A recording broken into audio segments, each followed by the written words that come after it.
Mein Tag war nur gut, wenn die Zahl auf der Waage niedriger war als die vom Vortag. Der Weg aus der Magersucht war auch ein Weg zu mir selbst.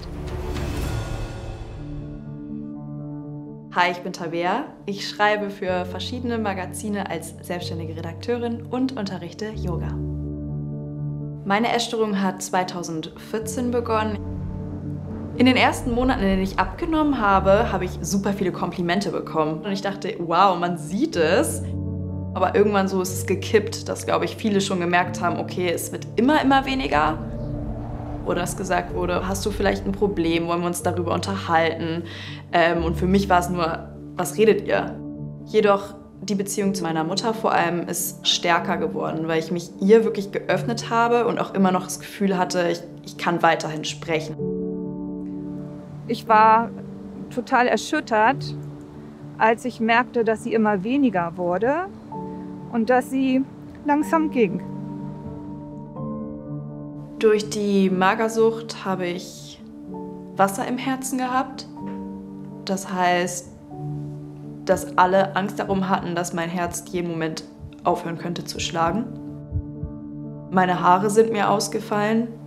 Meine Haut war extrem fahl und stumpf. Ich hatte einfach für nichts mehr Kraft.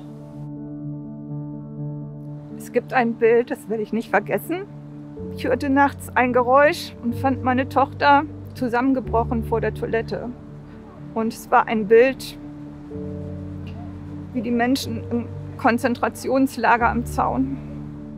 Wenn du denkst, dass in deinem Freundes- oder Familienkreis jemand an einer Essstörung erkrankt ist, dann würde ich ihn oder sie ganz behutsam darauf ansprechen und sagen, ich bin hier und wenn du sprechen möchtest, tu es. Die Essstörung hat meinen ganzen Alltag im Griff gehabt. Ich bin morgens aufgestanden, um zu gucken, wie viel ich wiege auf der Waage. Und dann schwirrten einfach den ganzen Tag die Gedanken eigentlich nur, um wann kann ich mich bewegen und wann kann ich noch weniger essen.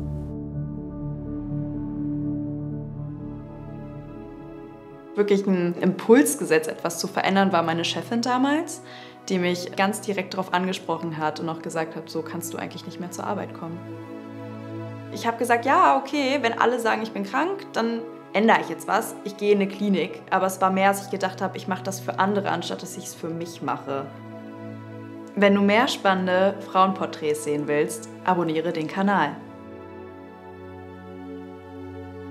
Der Moment, in dem ich erkannt habe, dass ich krank bin, war, als ich auf der Couch lag, meine Augen kaum noch aufhalten konnte. Und in dem Moment dachte ich eigentlich, gut, das war das Leben. Wenn ich jetzt die Augen schließe, öffne ich sie nie wieder. Traurig macht es mich immer wieder zu hören, dass Mädchen aus der Klinik verstorben sind. Und traurig macht mich oft die Berichterstattung über Essstörungen, die sehr oberflächlich sind. Nachdem mich einige Kliniken nicht nehmen wollten, weil mein BMI so gering war, habe ich beschlossen, in ein Krankenhaus zu gehen. Ich saß dort im Rollstuhl, um mich so wenig wie möglich zu bewegen, habe ein paar Kilo zugenommen, um dann im nächsten Schritt in die nächste Klinik zu kommen, die auch wirklich spezialisiert auf Magersucht ist. An den ersten Tag in der Klinik erinnere ich mich vor allem ans Mittagessen. Auf meinem Teller landete vor mir eine Kartoffelpizza und saß vor diesem Teller und habe geheult und geschrien und geweint und gesagt, ich explodiere davon. Das kann ich jetzt nicht essen. Aber ich habe sie gegessen. In der Klinik hatte ich einen Moment, da stand ich draußen, es hat geschneit und habe an mir runtergeguckt und gesehen, meine Stiefel sind viel breiter als meine Beine. Und das war ein Moment, in dem ich gedacht habe, nein, ich möchte wieder diese starke Frau sein, die ich für mich sein wollte. Mir hat besonders damals geholfen, die Essstörung zu überwinden, indem ich darüber gesprochen habe und es bis heute auch mache.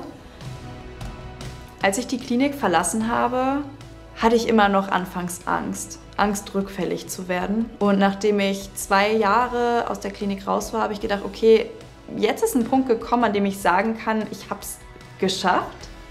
Und beschlossen, dass ich gerne darüber berichten möchte, um eben ein Beispiel zu sein, hey, man kann es schaffen, aus dieser Krankheit rauszukommen. Ich mache heute sehr, sehr gerne Yoga, weil es mich jedes Mal zurück nach Hause holt. Und weil ich eigentlich selber immer was zurückgeben wollte, habe ich gedacht, cool, ich mache eine Yogalehrerausbildung und danach unterrichte ich Essgestörte, um aus meiner Geschichte heraus etwas Positives gewinnen zu können. Ich bin dankbar für meinen Körper, dass er mich nie verlassen hat, dass er mir alles verziehen hat und dass er mich immer noch so liebt, wie ich ihn heute liebe.